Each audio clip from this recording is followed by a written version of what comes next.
Dans cette vidéo, vous allez voir comment Vistabel agit sur les nerfs moteurs pour réduire l'activité musculaire, afin d'améliorer temporairement l'apparence des rides verticales intersourcilières modérées à sévères, observées lors du froncement des sourcils chez l'adulte de moins de 65 ans, lorsque la sévérité de ces rides entraîne un retentissement psychologique important chez le patient.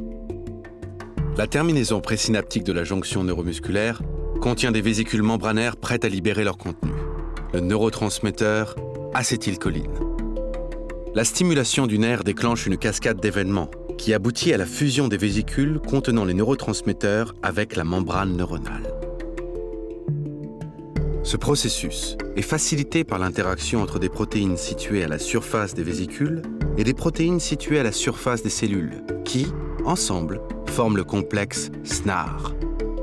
La fusion membranaire provoque la libération de l'acétylcholine dans la fente synaptique, selon un processus d'exocytose. L'acétylcholine diffuse à travers la fente synaptique et va se fixer au niveau des récepteurs musculaires, entraînant la contraction musculaire. Cette illustration montre un muscle de l'organisme.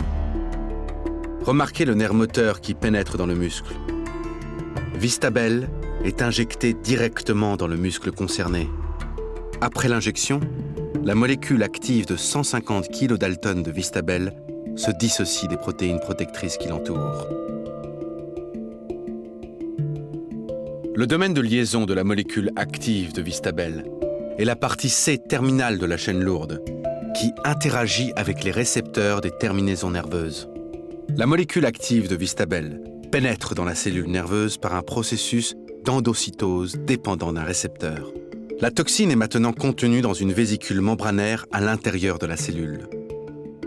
La chaîne légère est ensuite libérée dans le cytoplasme de la terminaison nerveuse où elle va cliver les protéines SNAR.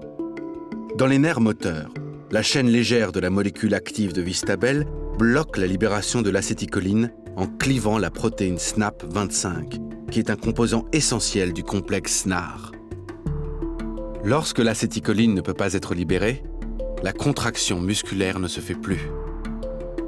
L'injection intramusculaire de Vistabel à des doses thérapeutiques provoque une dénervation chimique partielle des muscles, entraînant une réduction localisée de l'activité musculaire. Cependant, la réinnervation du muscle peut se produire, inversant ainsi la dénervation du muscle induite par Vistabel.